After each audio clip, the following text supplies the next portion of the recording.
Tudo certo? Eu, Viviane Faria, estou aqui contigo para nós fazermos a correção e os comentários devidos à prova da PMMG do ano de 2015. Bom, na verdade é uma correção analítica, né? Afinal de contas, a banca já nos deu o gabarito, então nós vamos verificar o que se passava na cabeça desse examinador. Perfeito? Vai para o slide então, comecemos fazendo essa análise. Prova PMMG 2015, como eu te falei, nosso intento é passar pela parte de língua portuguesa, gramática e interpretação textual. Mas neste nosso primeiro bloco, nós trataremos de interpretação textual, que foi como a prova começou na cobrança de língua portuguesa.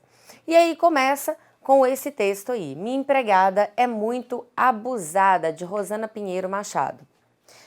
Esta coluna começou no churrasco de domingo, quando, na fila do supermercado, uma mulher disse: Minha empregada está muito abusada. Sua interlocutora respondeu: Nem me fale, a minha também. Ao longo do almoço, eu e meus amigos tentávamos explicar o que significava a palavra abusada para um estrangeiro.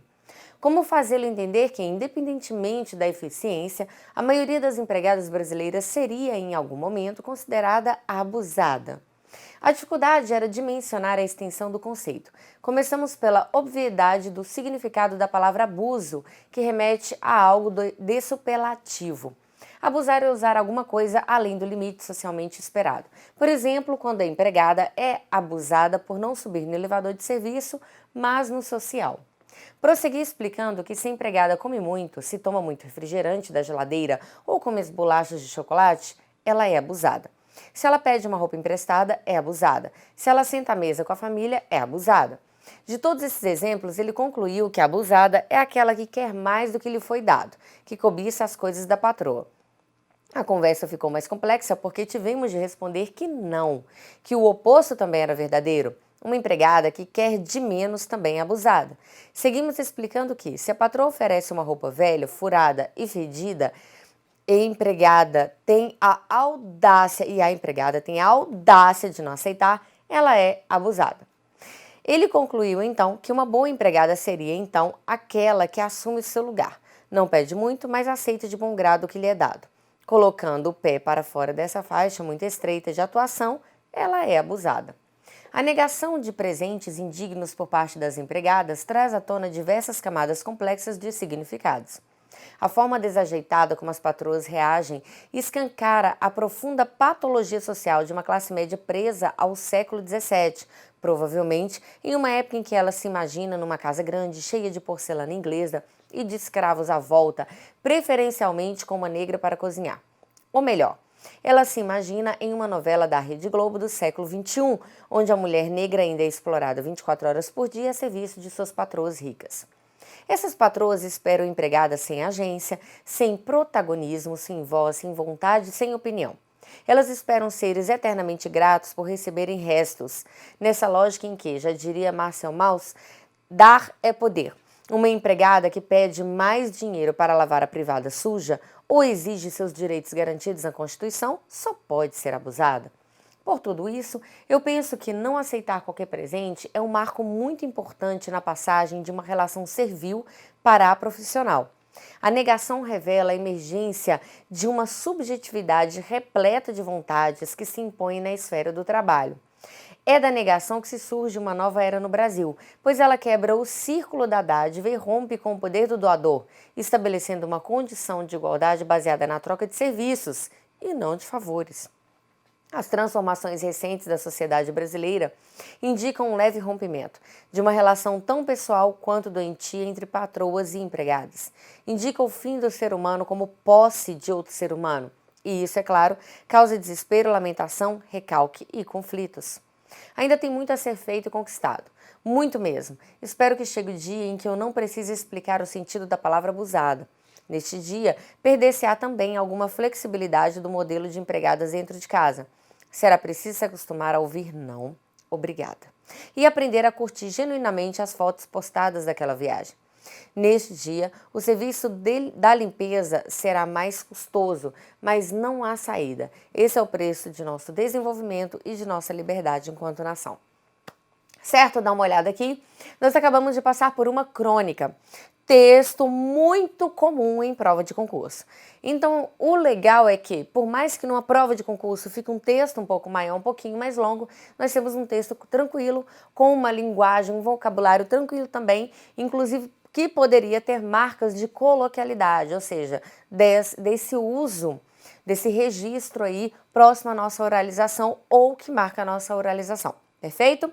Então tá, aqui agora nós vamos verificar, na verdade, o que o examinador da nossa prova aí exigiu de nós na parte interpretativa. Vamos lá? Volta para o slide então. Vamos dar uma olhada. A nossa parte de língua portuguesa, especificando interpretação de texto, começou com a questão número 28, que disse o seguinte: a dificuldade era de mencionar a extensão do conceito. Começamos pela obviedade do significado da palavra abuso, que remete a algo de superlativo. De acordo com o trecho, marque a alternativa que corresponde à palavra superlativo. O que significa superlativo? Superlativo significa tão somente grande, é algo grande. Por exemplo, peguemos a palavra pobre. O superlativo dela é paupérrimo. Então, é um grande pobre? Não, exatamente. Então, essa ideia não nos cabe. Significa o extremo? Se eu digo que uma pessoa é pobre ou digo que ela é paupérrima, você concorda que eu estou expressando que ela está no extremo da pobreza? Podemos pensar, não é? Tem um sentido hiperbólico quando eu digo a hipérbole é o exagero da expressão. Dizer que uma pessoa é paupérrima é dizer numa forma de exagero? Não. Às vezes nós realmente, quando nós dizemos que uma pessoa é paupérrima, a ideia é realmente demonstrar que ela é pobre demais, sem exagero, no sentido de miserável mesmo. Então, não traz em si o significado hiperbólico. Ou sentido maior. Então, se eu digo que alguém é pobre ou digo que alguém é paupérrimo, eu estou querendo dizer que aquela pobreza ali é maior? Não, estou dizendo realmente uma pobreza em seu extremo. Por isso que, ao usar o superlativo, nós estamos aí usando um registro de extremo, a ideia de extremo, de aquilo é demais, realmente é e é em seu excesso, tá? Então, na questão 28, nós tivemos a resposta alternativa B. Próxima questão. Questão 29 diz assim: espero que chegue o dia em que eu não precise explicar o sentido da palavra abusada. Neste dia, perder-se-á também alguma flexibilidade do modelo de empregadas dentro de casa. Será preciso se acostumar a ouvir não, obrigada, e aprender a curtir genuinamente as fotos postadas daquela viagem. Neste dia, o serviço da limpeza será mais custoso. De acordo com o trecho, podemos afirmar que o serviço de limpeza será devidamente valorizado. A ideia é essa, que nós teremos uma valorização, do papel de empregada. Em algum momento nós estamos dizendo isso, seria mais um ponto de reflexão da patroa. A tendência é que o serviço de limpeza seja menos custoso? Não, vai continuar sendo custoso para quem está ali trabalhando e, no caso, até dando a entender para quem está pagando. C. Haverá maior flexibilidade do modelo de atuação das empregadas, elas serão mais flexíveis, nós teríamos empregadas que somente limpam a casa, teremos empregadas que somente lavam os banheiros e assim por diante. Não é isso que o texto está dizendo, porque ele diz que de acordo com o trecho. E D. As empregadas não mais serão chamadas de abusadas. Presta atenção. Espero que chegue o dia em que eu não precise explicar o sentido da palavra abusada. Tá? Então, ou no finalzinho, nesse dia o serviço da limpeza será mais custoso. Então, isso marca aqui que não é a resposta B que está dizendo que será menos, né? O que acontece é que o que o texto quis dizer, o que a crônica trouxe para nós, o que a autora trouxe, é que nós perderemos esse olhar de achar que, claro que aí eu falo nós nos incluindo enquanto sociedade, perderemos o olhar de achar que a empregada seja abusada para verificar realmente a sua função e o seu papel social, o seu papel profissional. É essa a ideia. Preste atenção, neste dia perder-se-á também alguma flexibilidade do modelo de empregada dentro de casa. Será preciso se acostumar a ouvir não obrigada e aprender a curtir genuinamente as fotos postadas daquela viagem. Então, é entender que realmente será reconhecido o papel profissional da empregada e, por isso, a sociedade não terá mais o direito de qualificá-la como abusada. Essa aí, então, é realmente a nossa resposta. D. As empregadas não mais serão chamadas de abusadas. Pode verificar que o trecho diretamente elimina as alternativas B e C e, por inferência, elimina a alternativa A, tá? Por inferência, ou seja, aquela mensagem trazida pelo trecho, perfeito? Questão número 30. Após a leitura do texto, marque a alternativa correta. A recusa dos presentes indignos pelas empregadas leva as patroas a refletir. Em algum momento no trecho está dizendo quando a empregada se recusa a receber aquele presente, a patroa entra em reflexão. Dá uma olhada aqui. Seguimos explicando que se a patroa oferece uma roupa velha, furada e fedida, e a empregada tem a audácia de não aceitar, ela é abusada. Ele concluiu então que uma boa empregada seria então aquela que assume o seu lugar. Não pede muito, mas aceita de bom grado o que lhe é dado. Colocando o pé para fora dessa faixa muito estreita de atuação, ela é abusada. A alternativa disse: a recusa dos presentes indignos pelas empregadas leva as patroas a refletir. Em algum momento está dizendo que essa recusa levou a patroa a uma reflexão da atitude ou do verdadeiro papel profissional da empregada? Não, está dizendo que a patroa acha que a empregada é uma abusada. Então a A está fora. B. As patroas esperam empregadas protagonistas, ou seja, donas de suas próprias vidas, que atuem no papel principal de sua profissão? Olha o que o texto diz. Essas patroas esperam empregadas sem agência, sem protagonismo, sem voz, sem vontade e sem opinião. Então, na verdade, elas querem praticamente serviçais escravas. Então, alternativa B, fora. C. A empregada abusada cobiça as coisas da patroa. É isso que o texto está dizendo? Olha só. De todos esses exemplos, ele concluiu que a abusada é aquela que quer mais do que lhe foi dado, que cobiça as coisas da patroa. A conversa ficou mais complexa porque tivemos de responder que não, que o oposto também era verdadeiro. Uma empregada que quer de menos também é abusada. Então, alternativa C, fora. Nos resta a D. As patroas querem que as empregadas sejam gratas? Olha só, essas patroas esperam empregadas sem agência, sem protagonismo, sem voz, sem vontade e sem opinião. Elas esperam seres eternamente gratos por receberem restos. Então, é isso que o texto está dizendo? Verdadeiramente. A resposta, então, da questão 30 é a letra D. Vamos seguir? Questão 31.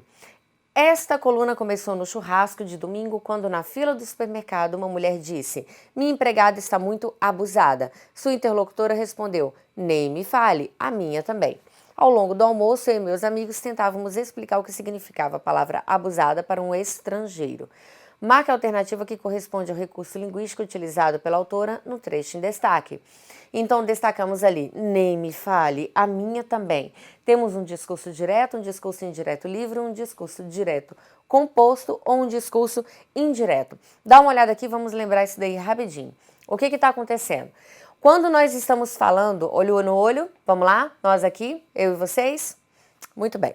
Quando nós temos um discurso direto, significa que a fala da personagem está devidamente marcada, evidentemente marcada. Isso acontece muito, a maioria das vezes, forma pelo travessão. O travessão marca o início de uma fala. Mas isso pode acontecer também quando o discurso da personagem vem entre aspas. Tá? Então, isso também é outra coisa muito comum. Dependendo do tipo de produção e da forma como foi publicado, também pode aparecer em itálico, por exemplo. Quando nós falamos de histórias em quadrinhos e charges, isso aparece dentro de um balãozinho, tá? Então, é a voz da personagem evidentemente bem marcada. Quando o discurso é indireto, é quando o narrador se apropria da voz da personagem e diz para nós o que ela disse. Então, Maria chegou indignada e disse que estava chateada. Isso é um discurso indireto, diferente do narrador dizer assim: então, Maria disse, travessão, ou, abre aspas, estou indignada. Então, no discurso indireto, o narrador nos diz o que a personagem disse. No discurso indireto livre, há uma mistura entre a narrativa e aquilo que a personagem parece que foi ela que disse ou pensou. Então, nós temos uma mescla. o discurso indireto livre ele precisa de maior atenção, porque naquele momento nós realmente ficamos na dúvida. E agora? Foi o narrador que disse? Foi o personagem que pensou? Nossa, o negócio parece misturado. E realmente está. Isso é a marca de discurso indireto livre. Quando nós temos um discurso mesclado, composto, é quando aparece, por exemplo, o discurso indireto e seguidamente o direto, tá? Ou o contrário. Então é isso que acontece. O nosso trecho aqui está muito evidente a resposta. Quer ver? Volta para o slide. Volta aí para ele. Presta atenção. Nem me fale, a minha também. Olha o trecho. Esta coluna começou no churrasco de domingo, quando na fila do supermercado uma mulher disse: minha empregada está muito abusada. Viu a presença do discurso direto? A mulher tem voz, ela diz aqui no texto. E aí depois se segue. Sua interlocutora respondeu, aspas, nem me fale, a minha também. Então nós temos aí uma marca evidente de fala. A narradora deu voz às personagens, no caso essas aí da fila do supermercado que ela presenciou. Então, isso marca discurso direto. A tal interlocutora, ou seja, a mulher que estava conversando lá com a outra, respondeu literalmente isso daí. Nem me fale, a minha também. Devidamente marcado, o discurso direto nesse texto aparece entre aspas. Perfeito? Vamos seguir. Próxima questão, questão 32 de interpretação de texto. A negação revela a emergência de uma subjetividade repleta de vontades que se impõem na esfera do trabalho. De acordo com o trecho, é correto afirmar que, preste atenção, a negação e a subjetividade devem sempre se impor às relações trabalhistas. B. A negação é prejudicial às relações trabalhistas. C. A subjetividade é prejudicial às relações trabalhistas. D. A subjetividade e a vontade são essenciais nas relações trabalhistas. Vamos dar uma olhada no trecho, olha só. Por tudo isso, eu penso que não aceitar qualquer presente é um marco muito importante na passagem de uma relação servil para a profissional. A negação, ou seja, não aceitar o presente, revela a emergência de uma subjetividade repleta de vontades que se impõe na esfera do trabalho. Então, o que está mostrando? Essa reflexão da patroa achar que manda na empregada, tá? Então, revela essa sensação que existe, cheia dessas vontades, de sentimento de nobreza ou de superioridade que existe. Então, é isso que essa subjetividade está mostrando. E por isso ela é ruim, ela é nociva socialmente. Porque ela está mostrando o sentimento que uma patroa tem em relação à sua empregada. É da negação que surge uma nova era no Brasil, pois ela quebra o círculo da dádiva e rompe com o poder do doador. Tá vendo? A subjetividade marcada pelo poder do doador acreditar que a empregada é serviçal, é escrava, estabelecendo uma condição de igualdade baseada na troca de serviços e não de favores. Entendemos? Então, olha só, a negação e a subjetividade devem sempre se impor às relações trabalhistas? Não, a subjetividade não pode, tá? Então, e a negação, ela acaba marcando aí essas verdadeiras relações trabalhistas, é isso aí que nós temos que nos lembrar. B, a negação é prejudicial às relações trabalhistas? Não, nosso texto está dizendo que a negação favorece a verdadeira relação trabalhista. C, a subjetividade é prejudicial às relações trabalhistas? Vamos lembrar? Sim, porque essa subjetividade aí, ela faz com que esse doador ou esse empregador se acredite dono do empregado, tá? Então, realmente, nós temos aí a subjetividade sendo prejudicial. D, a subjetividade e a vontade são essenciais nas relações trabalhistas? Não, porque ele está dizendo contra a subjetividade, perdão, ela, a autora, diz contra a subjetividade. Então, realmente, a nossa resposta é a alternativa C, que marca a subjetividade como algo ruim, ou seja, essa crença de que o patrão tem de ser dono do trabalhador, ok? Questão 33. Leia o trecho a seguir e marque a alternativa correta, nessa lógica em que, já diria Marcel Mauss, dar é poder. A. O poder está na negação da empregada em receber doações. O poder está na dádiva da doação. A doação gera um distanciamento do poder. O poder está na gratidão em receber restos. Presta atenção, essas patroas esperam empregadas sem agência, sem protagonismo, sem voz, sem vontade, sem opinião. Elas esperam seres eternamente gratos por receberem restos. Nessa lógica em que, já diria Marcel Mauss, dar é poder, uma empregada que pede mais dinheiro para lavar a privada suja ou exige seus direitos garantidos na Constituição, só pode ser abusada. O poder está na dádiva da doação. Quando o texto trata da relação de poder, e segundo a análise do pesquisador citado, nós estamos falando aí do poder do patrão, tá? Que acredita que fazendo doações ou dando presentes, ele tem poder sobre o empregado, perfeito? Então, o poder está na dádiva da doação, segundo o pesquisador citado, segundo o trecho que nós verificamos. Perfeito? Ok? Muito bem, fechamos então a parte de interpretação textual, que foi a primeira parte que verificamos pelos comentários aí dos candidatos, pareceu a parte mais difícil, a parte mais complexa. Nós podemos notar o seguinte, que a pessoa só precisava parar e analisar com um pouco mais de cuidado. Realmente não passamos por uma parte interpretativa tranquila, altamente fácil, que pergunta o nome do cachorrinho e está lá no texto e a gente responde. Aqui foi uma interpretação verdadeira. Nós verificamos com isso que a banca realmente pediu uma análise do candidato e não simplesmente um texto fácil e ali você responde facilmente, tá? Realmente nós passamos por uma parte do processo avaliativo aqui na parte de interpretação de texto. E aí, temos alguma questão aqui que geraria dúvida ou nos daria chance de abrir um recurso?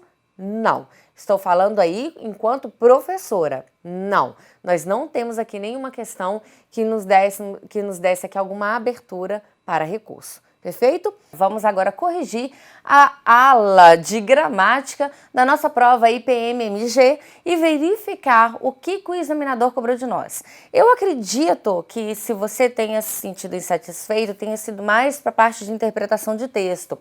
Por quê? Exigiu aí uma análise um tanto mais apurada, mais aprofundada para uma prova de concurso, quando nós paramos para pensar que nós temos uma prova enorme para fazer, a parte de português estava no final, e aí de repente você se depara com um texto grande, tem que parar, pensar, voltar nele toda hora, aí sim. Agora nós podemos verificar que a parte de gramática ela foi um tanto quanto mais tranquila, né? O que eu quero dizer com isso?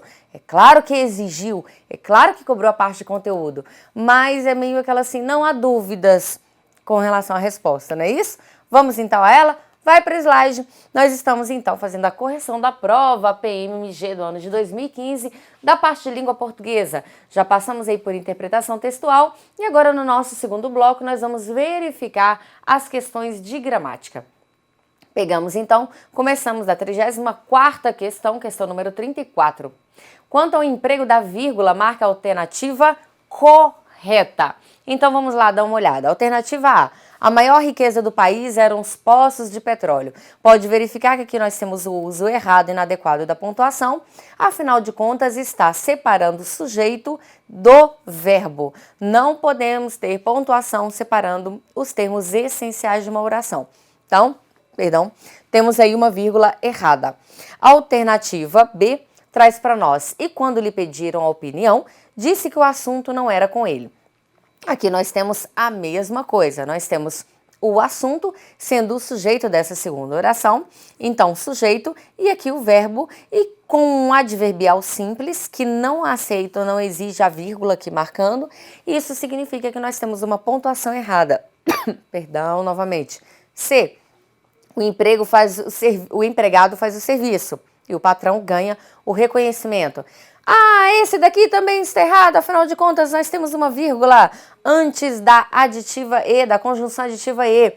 Pois é, mas aqui essa vírgula pode acontecer. Antes do E, Viviane? Sim, antes do E. Sabe por quê? Porque aqui nós temos o E entre orações cujo sujeito é diferente, tá? Na primeira construção, o empregado faz o serviço, o sujeito é o empregado. Na segunda, o patrão ganha o reconhecimento, o sujeito é o patrão. Então, quando nós temos aí oração, uma oração coordenada assindética seguida de uma oração coordenada assindética, aditiva marcada pela conjunção e, a vírgula pode acontecer separando as duas se nós tivermos um sujeito diferente. Então, o uso da vírgula na alternativa C está certa. Alternativa D. Quando nervoso, não fale, nem grite, apenas busque manter a calma. Parece certo, não é? Pois é, mas olha só o problema. Nós temos aqui a ausência da pontuação. Deveríamos ter aqui, quando nervoso, vírgula. Não fale, nem grite, apenas busque manter a calma. Então, faltou a pontuação e isso nos coloca realmente a alternativa C com uma resposta correta. A pontuação está adequada.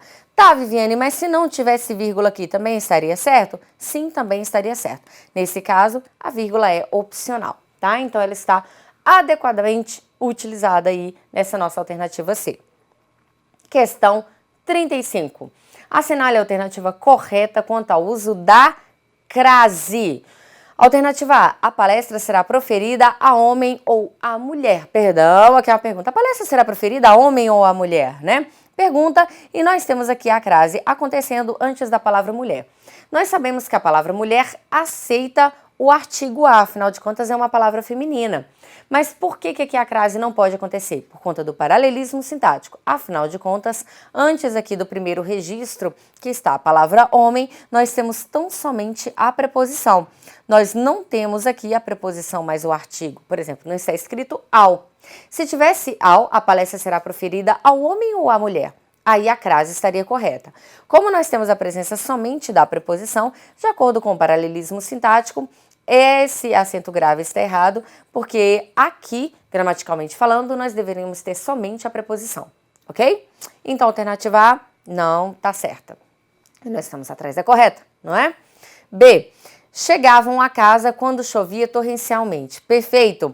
Aquela observação das regras específicas que nós temos sobre a palavra distância, terra, casa e assim por diante. A palavra casa, para que ela receba, para que ela possa ter aceitar o registro de crase antes, ou seja, para que ela possa vir acompanhada do artigo A, ela precisa estar especificada. Chegavam à casa dos seus sonhos quando chovia torrencialmente. Chegavam à casa de seus avós quando chovia torrencialmente. Ou seja, deveria haver uma especificação. Quando não acontece a especificação, significa aí que a crase não acontece porque não há presença do artigo. Afinal de contas, a preposição foi exigida pelo verbo, mas o artigo não acompanharia a palavra, tá? Então, tá errado? C, a prova foi escrita a lápis. Essa daqui é de rir, né? A C é de rir. É a mesma coisa de falar que ele foi a cavalo e tacar uma crase antes, né? Por que eu tô dizendo isso? Porque a palavra cavalo, por exemplo, e a palavra lápis, que está aqui registrada, são palavras masculinas. Não acontece crase antes de palavras masculinas, porque não há artigo definido feminino antes de palavras masculinas, ok? Então a crase aqui, no caso, ela está ridícula, não só errada. D. A mulher fica elegante com calçados a Luís XV. Uai, mas então antes do Luís XV pode? Mas Luís XV não é um nome masculino? Sim, mas aqui nós temos subentendida a expressão na única hora que nós aceitamos a crase como um registro subtendido, antes das expressões moda ou maneira. Então, a mulher fica elegante com calçados à moda. Luís XV, tá? Então, a expressão, na verdade, que existe aqui é a moda. E a moda, a maneira, é uma expressão adverbial feminina e, por isso, ela tem crase. Como ela está subtendida, então, a alternativa D é a nossa resposta. A alternativa onde nós temos o uso correto de crase. Ok? Questão 36. Quanto ao emprego dos verbos, marca a alternativa em que há verbo abundante. Viviane, o que é verbo abundante? Dá uma olhada aqui. Verbo abundante, de acordo com o olhar da gramática, vamos lá? Olho no olho? De acordo com o olhar da gramática, é aquele registro que nós temos, o acontecimento de mais um verbo em substituição ao verbo anterior. Como assim? Por exemplo, eu falo assim, comprarei a bolsa amanhã, ok? Isso daí nós temos o presente comum, utilizado tranquilamente. Mas você consegue verificar que nós temos substituído pelo uso abundante do verbo, ou seja, mais que um para marcar. Eu vou comprar a bolsa amanhã, ou eu irei comprar a bolsa amanhã. Então, ao invés de um registro verbal, nós colocamos mais de um, o que nós também chamamos de locução verbal. Então, isso aí marca o uso do registro abundante de verbo. Ou seja, ele poderia ser substituído por uma marca verbal somente, mas hoje a evolução tem nos colocado para marcar com mais de um registro verbal, tá certo? Volta aí que agora o negócio ficou tranquilo. O que nós temos? A pipa ficou presa à rede elétrica. Na expressão ficou presa, nós temos mais de um uso verbal. Como assim? Pois é, nós temos aí o particípio, presa. Vamos lembrar de prender o particípio como era antigamente? Prendida, prendido. Pois é. Então, o que acontece? O particípio, ele nos passa essa sensação de adjetivo, porque ele acaba funcionando dessa maneira, sim, inclusive fazendo concordância de gênero, pode verificar. A pipa ficou presa. Se fosse o papagaio, seria o papagaio ficou preso, tá? Então, colocando um verbo só, nós teríamos a pipa prendeu-se à rede elétrica. Consegue verificar? Pois é. Então, nós temos aqui um uso de mais de um registro verbal, sendo que poderia ser somente um. E isso é uma abundância do uso verbal. Vamos para B, verificar se isso acontece. Maria feriu-se ao sair apressada do trabalho. Ah, nós temos aqui o ferir, nós temos o sair, nós estamos dizendo apressada, mas pode verificar que não há como substituir por um único registro verbal. Não há. Não há como fazer substituição, por exemplo, do sair apressada por um... Como é que foi? Maria feriu-se ao apressadamente do trabalho? Não. Aqui realmente há necessidade. Não tem como fazer a substituição por uma marca verbal só. C. O paciente debateu-se com o barulho da sirene. Não, aqui não tem nem como. Nós temos um único registro e é ele mesmo que fica. D. Na festa a que fui, só via meninas. Ah, então vamos colocar o quê? Só tem o fui, o havia. Vamos substituir, vamos colocar um verbo só. Na festa houvera meninas, mas que festa? Então, há necessidade não somente do verbo ir, mas também do verbo haver, tá? O que acontece? O único realmente que nós poderíamos fazer a substituição, já que marca essa abundância verbal por conta da evolução da língua aí, é a alternativa A. A pipa ficou presa à rede elétrica, poderia estar a pipa prendeu-se à rede elétrica. Então, nós temos aí o uso de um verbo principal, que é o verbo ficar, mais o verbo prender no particípio. Lembrando que é um particípio atual, né? Porque o particípio antigo é prendido ou prendida. Atualmente, nós marcamos aí pelo preso ou presa, ok?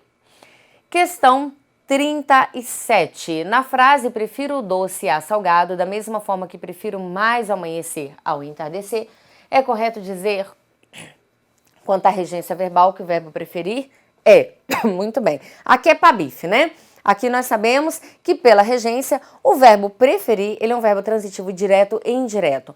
Obrigatoriamente. Por quê? Quando ele é utilizado com o complemento inteiro, completo, ao registro primeiro do objeto direto e depois do objeto indireto marcado pela preposição ar sempre e não com outra. Por exemplo, prefiro o doce do que o salgado. Prefiro mais o amanhecer do que o entardecer. Isso não existe. O verbo preferir, ele exige em sua regência que o complemento indireto esteja marcado, antecedido pela preposição a, tá? Então, ele vai ser transitivo direto e indireto. Mas você disse quando ele tiver com complemento inteiro, Viviane? Sim, porque ele pode estar somente com a primeira marca de complemento. Você pode dizer, por exemplo, assim, eu prefiro chocolate. Só. Então, se você marca somente, coloca uma unidade de preferência, somente como se ela fosse única acima de qualquer coisa absoluta, ela será direta, tá? Será um complemento direto. Mas quando você marca aí, fazendo uma comparação, nós temos então um complemento direto mais um complemento indireto e por isso que o verbo preferir em sua regência é oficialmente, gramaticalmente falando, um verbo transitivo direto e indireto. Questão 38. Marque a alternativa em que não ocorre o infinitivo pessoal flexionado. Para acontecer o infinitivo pessoal flexionado, nós precisamos da marca do verbo se comportando como infinitivo, mas aí marcando, sendo acompanhado do sufixo que registra essa flexão pessoal. Por exemplo, dá uma olhada, a alternativa A é preciso aprendermos a nos esquecer de nós mesmos. Então, nós temos aprendermos. Na C, nós temos ele caminhará para que ela o acompanhe. E na D, passar no vestibular para o mesmo curso, ou seja, passaram. Então, você consegue verificar o infinitivo acontecendo, sendo acompanhado aí da sua flexão pessoal. Enquanto na alternativa B, nós temos ficamos os dois a olhar o mar. Temos aí ele flexionado? Não. Para estar flexionado, deveria acontecer olharmos. É claro que a construção estaria incômoda, mas deveria ser olharmos o mar. E aí nós teríamos uma flexão pessoal. Aqui, na alternativa B, então, não acontece. E por isso que ela é a nossa resposta, porque a questão pediu onde não ocorre o infinitivo pessoal flexionado. Feito? Questão 39. Marque a alternativa em que há uma oração reduzida de particípio, tá?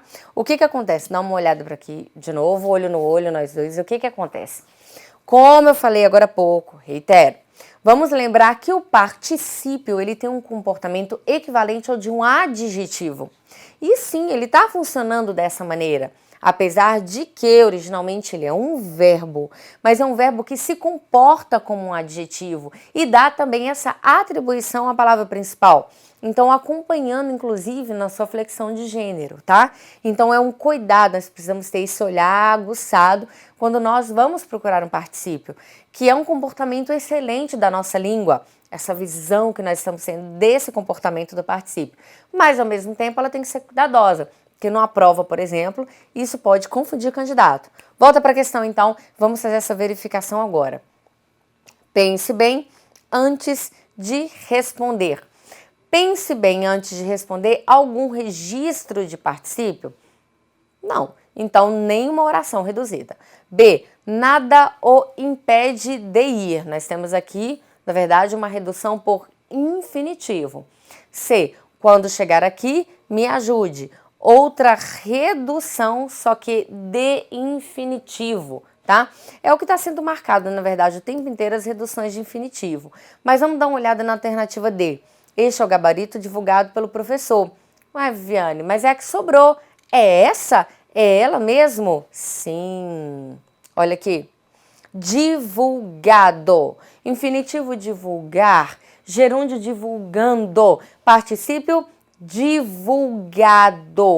Se fosse resposta, por exemplo, esta é a resposta divulgada. O particípio, ele tem uma flexão de gênero das formas reduzidas do verbo, é o único que acontece isso, tá? Então, aqui nós temos o divulgado como registro de particípio, que é uma oração que vem qualificando aí o gabarito.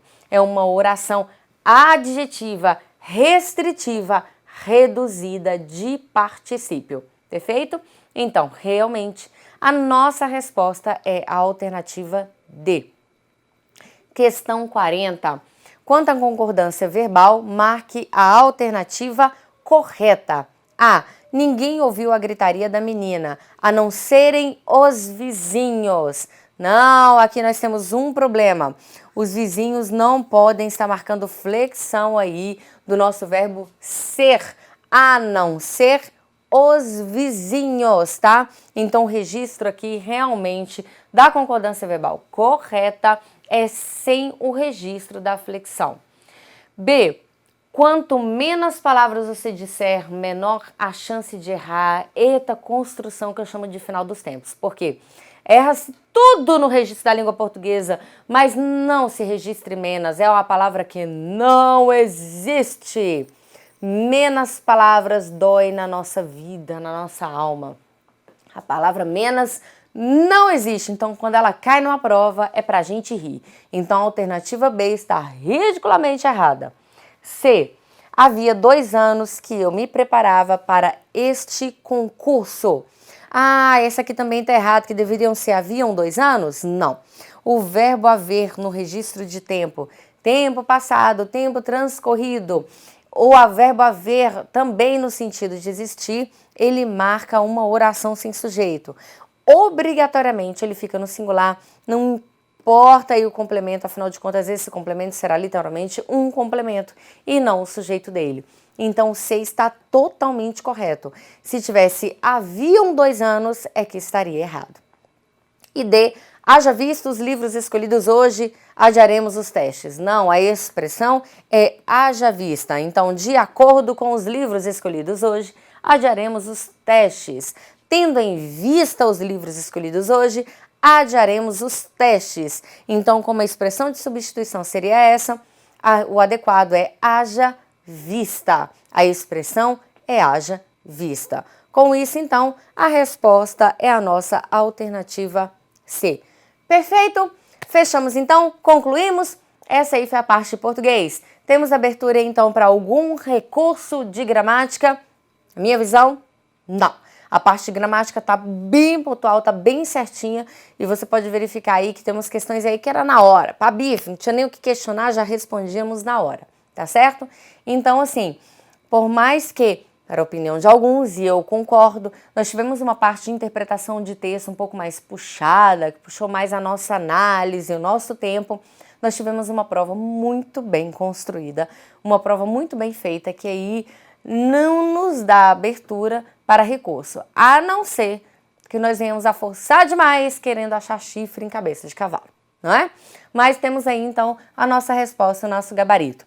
Eu te aguardo então nos nossos próximos encontros. Até lá!